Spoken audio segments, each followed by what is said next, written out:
Grāmata Havota Levavot, autors Rabēnu Bahja. Un te kārtējo reizi atkal apskatīsim par cilvēku. Visaugstā gudrība cilvēkā, kāda tad viņš ielicis ir. Un šoreiz šāds temats ir visaugstā gudrība dažādos dvēseles spēkos, dažādos cilvēku dvēseles spēkos. Nu, te tiek daži apskatīti, lai tik daudzi būtu apskatīti, ja visi tad būtu šī lekcija ļoti gara un daudz tematu, bet te tā pārsvarā tādas galvenās lietas ir apskatītas. Cilvēkam ir dvēseles spēki, jo cilvēks sastāv no miesas un dvēseles, no šiem dvēseles spēkiem. Ir esošie dvēseles spēki un ir potenciāli dvēseles spēki. Doma, atmiņa, runa, īpašības un tā tālāk. Atmiņa tā ir ļoti svarīga lieta. Ja nebūtu atmiņas, tad neko cilvēks neatcerētos. Nevienu dzīves detaļu, ko mācījies, ko darījis un pazaudēt cilvēcisko atveidu, pat pilnīgi tā teikts ir. Un te autors saka, ka vecuma lāsts ir tas, ka cilvēks paliek neprātīgs, aizmāršīgs un nāk prāta zudums. Alheimera slimība, tas ir atmiņas zudums. Bez atmiņas nav cilvēka. Nevar neko darīt ar sevi, nemācīties. Zinātne pēta smadzenes. Un ir 6 teorijas par atmiņu, kā saka, šīs teorijas, ja?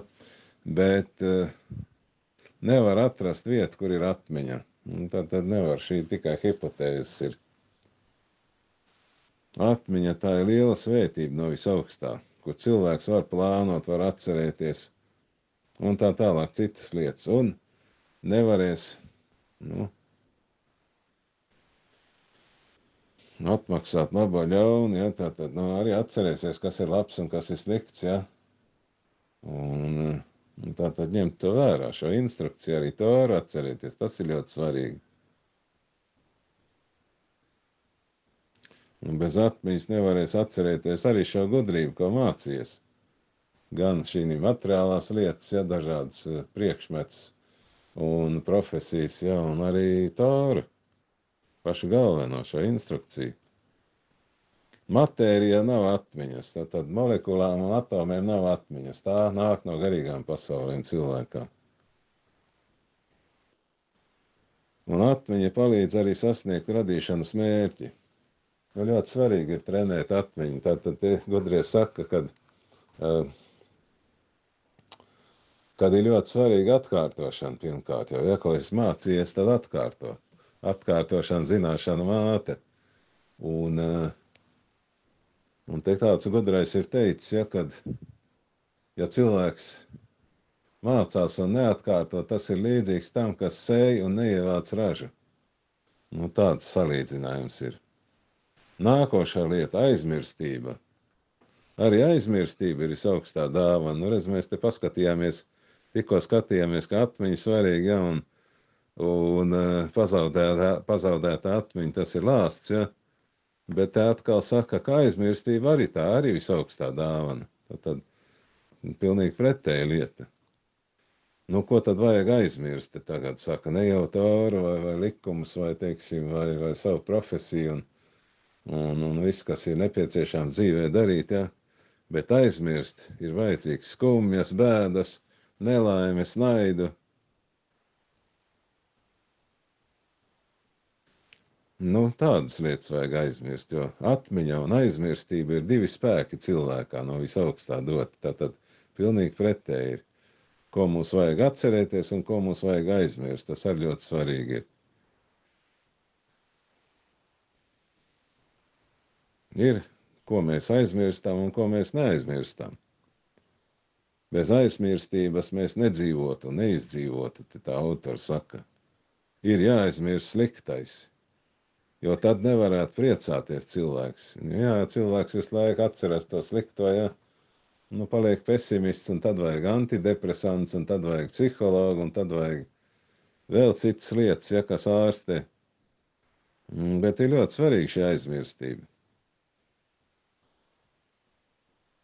Piemēram, sēru atmiņa par cilvēku mirušo 1 gads ir, piemēram, ja tā autors saka.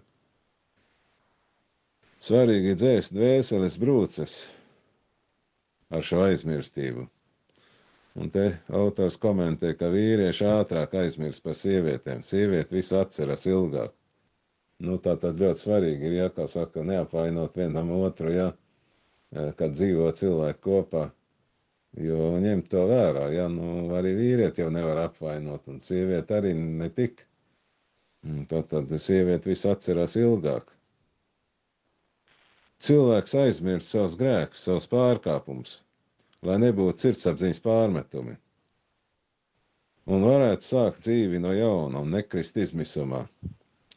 Te ļoti svarīga lieta ir tāda, ja, kad komentētājs stāsta, kad pie čuvā procedūras, kad cilvēks taisa čuvā procedūru šo tā saucamo grēku nožēlu, ja, ir ļoti svarīgi katru gadu, pirms Rošašanā, pirms šīs gada galvas, pirms šī jaunā gada tā saucamā, ja, Elula mēnesi pirms pirmā tišrei, pirms tišrei mēneša, pirmā jaunā gada mēneša, ir ļoti svarīgi taisīt čuvā procedūru cilvēkam.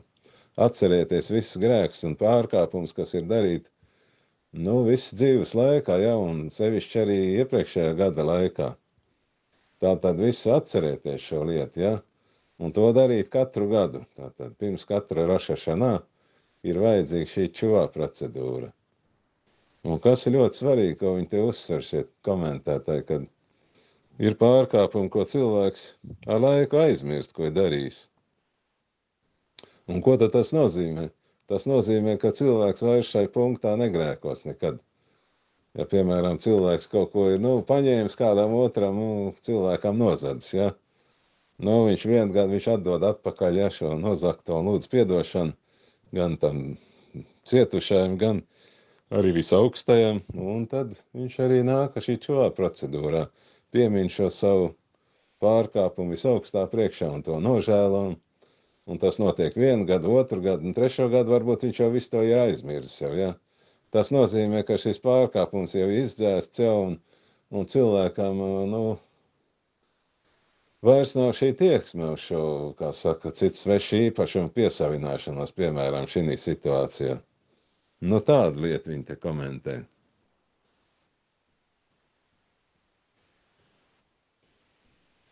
Visaugstais pats uzstāda balansi starp atmiņu un aizmirstību.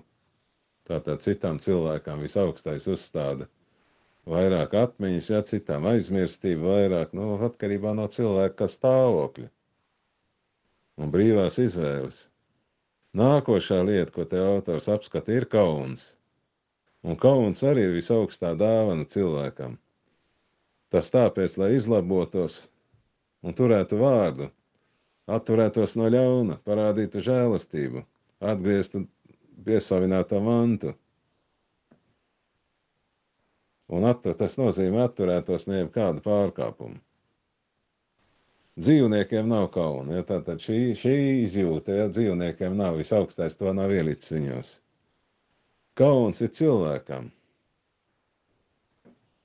Cilvēks domā, kas ir labs, bet, pats uzstāda šo, kā saka, ja, tādu mērokli, ja, kas ir labs un kas ir slikts bez toras. Bet īstenībā tas tā nav, ja, gadās arī tā, ka cilvēks izdomājas pats savus likumus, ja, un veselas organizācijas ir tādas, ja, kas izdomā savus likumus, ja, bez visaugstā toras, bez instrukcijas, kur būtībā viņi neeksistē, ja, torā nav tādas lietas, kur no kā būtu jākaunas, ja. Un cilvēks pats sevi dzen izmisumā tādā gadījumā. Svarīgi ir tomēr pētīt šai instrukcijā, šai torā, kas ir labs un kas ir slikts, un tad pieņemt šos lēmumus, lai nebūtu sevi izmisumā jādzen tādā. Un dažādās, nevajadzīgās darbībās, pat pie grēka, ja, piemēram, kas tad tas tāds varētu būt, piemēram, ir tādas, reliģiskas organizācijas, ja, kas cilvēkiem aizliedz iedoties laulībā. Tā kā saka, liek atturēties no šīs laulības, ja. Piemēram, vīriešu klosteri, sieviešu klosteri, ja. Tas ir visaugstā likuma pārkāpums. Jo visaugstais ir teicis, augļojieties un vairojieties, ja. piepildiet zemi, un arī visaugstais ir teicis, kad vīrs atstās tēvu un mātu un pieķersies savai sievai, ja tie visi ir visaugstā likumi, tie nav tāpat vien kaut kā uzrakstīti Torā. Tā visa pārkāpums, ja darīt pretēji, tas ir pārkāpums, ja cilvēks tomēr jūt vainas apziņa, ka viņš nav, kā saka, pieņēmis šos tā saucamos cilvēku izdomājumus, ja doties šajās vientulības, kā saka, tādos, kā saka, vientulības, klosteros, piemēram, ja.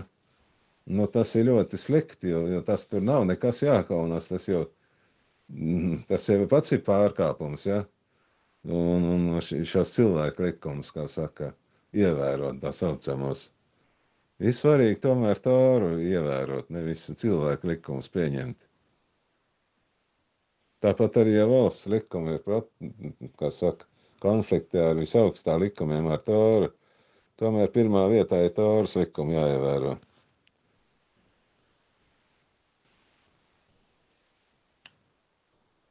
Vai būtu cilvēks pateicis, ko slikti un apvainojis sevi, arī sevi apvainojis, ja? Jo, citi ir dzirdējuši, ja, ka tad viņš tādi rupi izsakās kaut kur, ja, un tiešām, pats ar pašam kauns par to beigās paliek. Un sevišķi jau pusaudzis negrib apkaunot sevi, ja, jo pusaudzis ir tādā procesā, kur viņām notiek tas apziņa, kur nāk, ka cilvēks atzīst gan labo, gan ļauno, ja, un viņš grib būt tāds, kā saka, pirmrindnieks, ja, šai lietā. Tomēr būt uz labā pusi iet. Ir sabiedrība, kas kultivē kaunu. Redz, ko es par to stāstu, ja, par šiem klosteriem, piemēram. Un te iet runa par PSRS, ja, kur bija kauna kultivācija, ja cilvēks neklausa valsts likumiem, ja, atzīst visaugsto, tādām liels kauns bija tās PSRS laikos. Tāds piemērs kaut, ja. Un ir arī sabiedrība, kur nekultivē kaunu. Te ir rietuma sabiedrība, ja, mūsdienu rietuma sabiedrībā, gandrīz vai pretēji, ja, tiek, kā saka, kultivēt tāda lieta, ja, kur būtu jākaunas, tā ir laba lieta, it kā viņi kultivē, ja, piemēram, šīs bezgalīgās geju parādes, ja, kas notiek visās šīs rietumu valstīs, tas cilvēks parāda, ka viņam vispār nekāda kauna nav. Un tā mūsdienu pasauli ir, un no tās viss jāvairās, no šīm nelāga lietām, ja. Un jākaunas tomēr vispār piedalīties kaut kur tādos pasākumos un pat būt tur, jo šajās vietās darbojas, negatīvie spēki, ja. Sitrāha tā saucamā.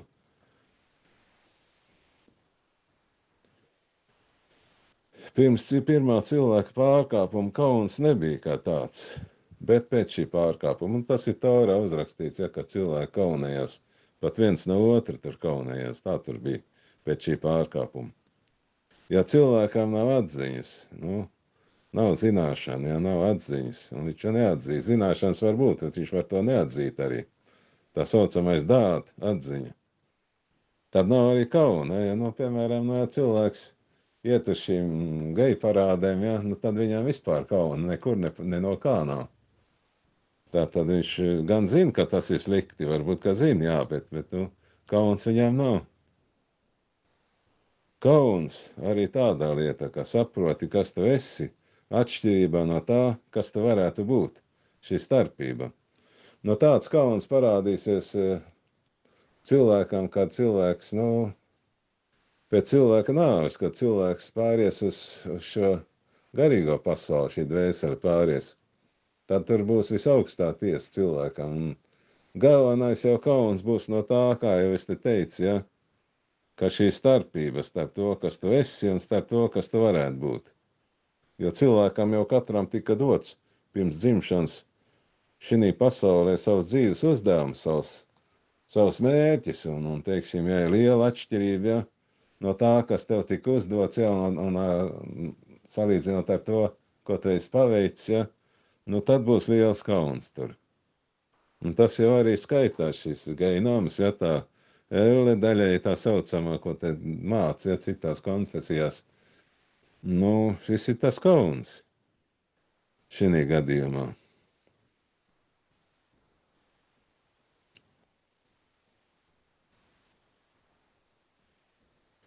Arī sabiedrība veido kauna apziņu.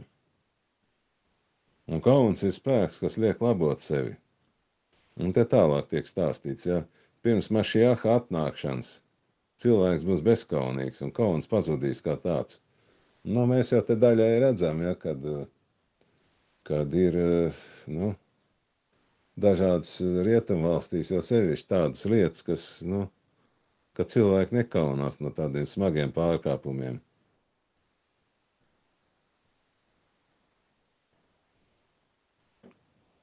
Tad, jā, te stāstīts, ka cilvēks arī mūsdienās reti kaunās, ja. Kauns ārstē dvēseli un paceļ. Nu, kādā ziņā tad kauns ārstē dvēseli te? Te ir ļoti svarīga lieta tāda viena, kur komentētājs stāst, kad, nu, kā var dvēseli attīrīt, nu, kā var attīrīt dvēseli cilvēks. Un viens no tādiem variantiem ir tad, kad būt tādā vietā, kur tev publiski apvaino, un gadās tā, ja? Nu, gadās, ka tev kāds publiski apvaino, un tu nosāks tais kauna, bet tu neprotestē un nerunā pretī, ja, tam apvainotājiem, nesāc tur ar viņu strīdēties, ja, bet klusē, un tas attīra tavu dvēseli.